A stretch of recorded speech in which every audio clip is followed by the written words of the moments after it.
This is David Finzer broadcasting for the next 2 hours from the Gibraltar of the Balkans, the historic city of Novi Sad along the banks of the beautiful Danube River here in Serbia.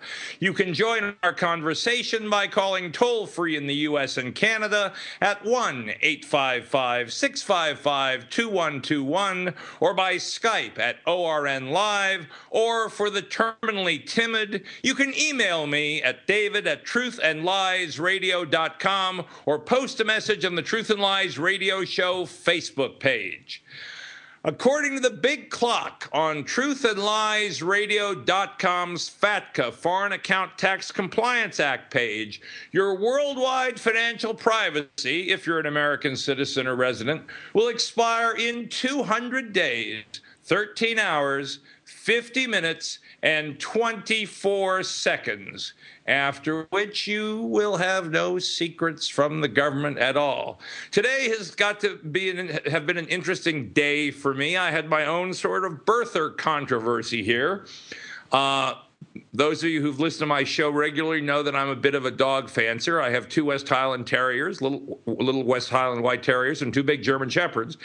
And my Westie female was having puppies today, and she decided to have them in my office from which I am broadcasting. However, she had some problems, so she's now at the veterinarian's and apparently going to have a C-section to bring out the puppies, but at least one puppy is doing well thus far, and the mother is doing well. So I've been a little concerned. It's been a little bit of a hectic day, and with people running in and out, and the dog wandering around. So if I'm a little off kilter today, that's probably why. But anyway, that was my personal news. Now let's get back to the real news. Mr. Obama's lead in the national polls seems to have collapsed.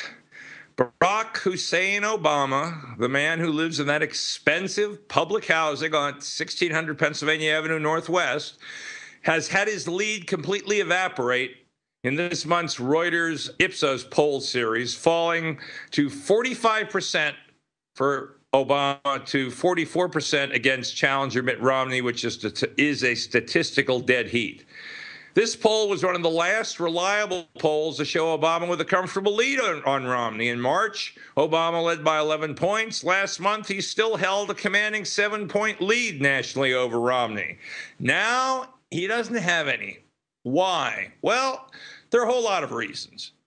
You know, there are a lot of people like myself who'd probably cut off several body parts rather than vote for that man. So that's a start. There's a hardcore against him. But he is also trying to hold together this disparate, wacky coalition that constitutes the American Democratic Party, which includes everything from the legitimate civil rights movement to the eco-Nazis, and to the radical gay activists. And in trying to please all, he's managing to alienate many. As I've said many times, the traditional Democratic formula for victory is 95% of the black vote, 60% of the white female vote, and 5 or 10% of the white male vote. And the problem is Mr. Obama has managed to split things up. An awful lot of the people in the civil rights movement, including clergymen who know him, have disavowed him because of his endorsement of gay marriage.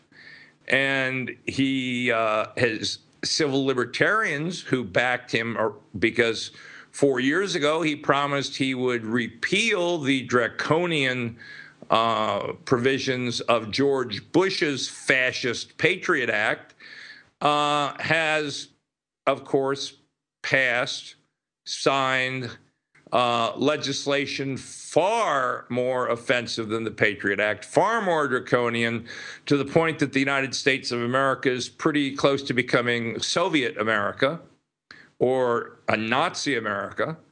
And so he's lost a lot of the civil libertarians as well. So what has the administration done? Well, it's also embarrassed itself. He cannot get his own party, which controls the Senate, to pass a budget. And he has both the members of the Senate and the House of Representatives out for blood after his attorney general, who's probably the most racist attorney general in modern times. They are using their federal power to try to rally people to their side by playing the race card, playing the anti-minorities card, and all they're doing is showing that Chicago thug politics is really what Mr. Obama is about.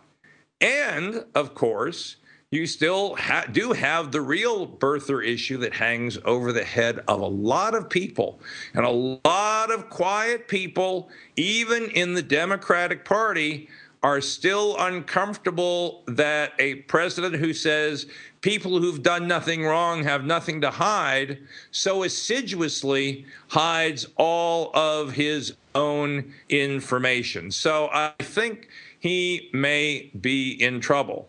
Now, that doesn't mean he's going to win, because you still have Mitt Romney, who is not much better. I mean, the good thing about Mitt Romney, I suppose, is he doesn't believe in anything. Obama believes he should be king, or at least Führer.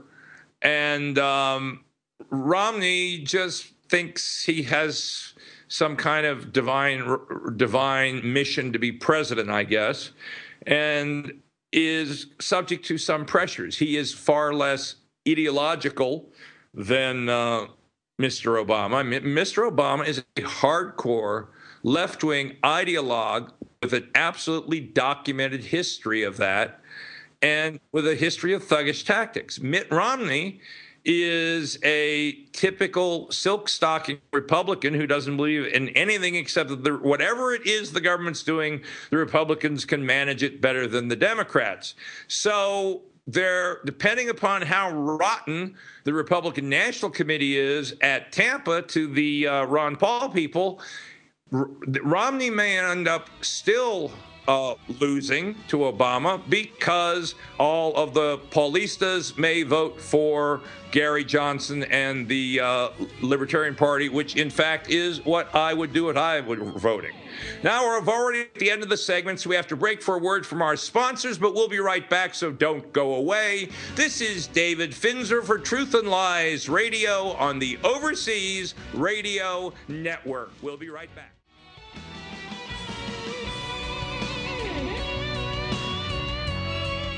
This is David Finzer for Truth and Lies Radio on the Overseas Radio Network. Well, the smallest state with the longest name is defending the Constitution and has passed an anti-NDAA resolution. Most people don't realize the fact that Rhode Island, even though it is the smallest state in geographical size, actually has the longest legal name. The full legal name is the State of Rhode Island and the Providence Plantations. Goes all the way back to colonial days. They have never changed it. Just a side note, after overcoming an attempted sandbagging by members of the Republican leadership, it's amazing. You don't have to worry about the Democrats screwing you up. Your own party can. At about 9 o'clock this past Tuesday night, the House of Representatives of Rhode Island overwhelmingly passed a resolution calling for the repeal of the indefinite detention provisions of the NDAA. Representative Gordon, who was the leader of this revolt, is used to battling even those in his own party. In fact, in May, he left the Republican Party caucus of the legislature over what he describes politely as shenanigans among party leadership, as well as his refusal to go along with unconstitutional measures sponsored by caucus leaders. Representative Gordon is a consistent constitutionalist who refuses to give in to federal tyranny. He explained his view of his responsibility as a legislator thusly, quote, "My oath was to uphold the constitutions of the United States and Rhode Island. My first allegiance is to the Constitution, and via the 9th and 10th Amendment, all powers not given the federal government are reserved to the states and the people. The encroachment by the federal government on the power of states and the people has given many people a call to action to preserve our inalienable rights. God bless him. Gordon's legislation certainly reflects his strong attachment to these principles of liberty that I certainly have been pushing for a long time. And the text of the resolution doesn't pull any punches. This is not any wishy-washy legal gobbledygook. Part of it reads, quote, for the first time in our nation's history, the National Defense Authorization Act for the fiscal year 2012, Public Law 112-81, codifies indefinite military detention without charge or trial of civilians captured far from any battlefield, violating the Constitution and corroding our nation's commitment to the rule of law which generations have fought to preserve. It further goes on to say the indefinite military detention of any person in the United States without charge or trial violates Article 3 and the 5th and 6th Amendments of the Constitution. When asked why an overwhelming number of congressmen in Washington voted in favor of such an obviously obnoxious, unconstitutional proposal, Representative Gordon said he believed it came down to a question of just pure politics. He said even though they knew the language was a problem, these provisions were in the NDAA, which also provides for the troops, so they don't want to be seen as anti-troop or anti-patriotic. But see, that's why we are supposed to have a representative government, so that laws are made after careful thought and consideration. And the Senate especially is supposed to be there to restrain the passions of the mob, as it was mentioned in the Federalist Papers. And so, you know, these people who would say opposing the NDAA means you're opposing the troops is just not true, because what are the troops fighting for? Well, they're supposed to be fighting for freedom, and if they're not, then the law shouldn't be passed. Now, Indiana has all of a sudden gotten really interesting. You know, the United States is becoming more and more divided. The last time it was this divided, this alienated within itself, it was in 1860, and most of us probably remember what happened shortly after that. But the Hoosier state now allows people to use deadly force to keep the police from illegally entering their homes or cars. The cops, of course, are not pleased. Police officers in Indiana are speaking out against the new law that gives citizens the right to use deadly force to protect themselves against any public official who oversteps his authority. Gee, isn't that horrible? You know, the police, imagine the police being allowed to freely overstep their authority. Tim Downs, the president of the police union, says the law, which was signed by Governor Mitch Daniels, might give people the impression that they can shoot police with impunity. He says it's just a recipe for a disaster. Yeah, well, I think arming a bunch of people, most of the people I know who became cops, could have just as easily become criminals. Having only the government have guns means that the rest of us don't, and they have many times broken into the wrong houses, held people up. They can't be held to account.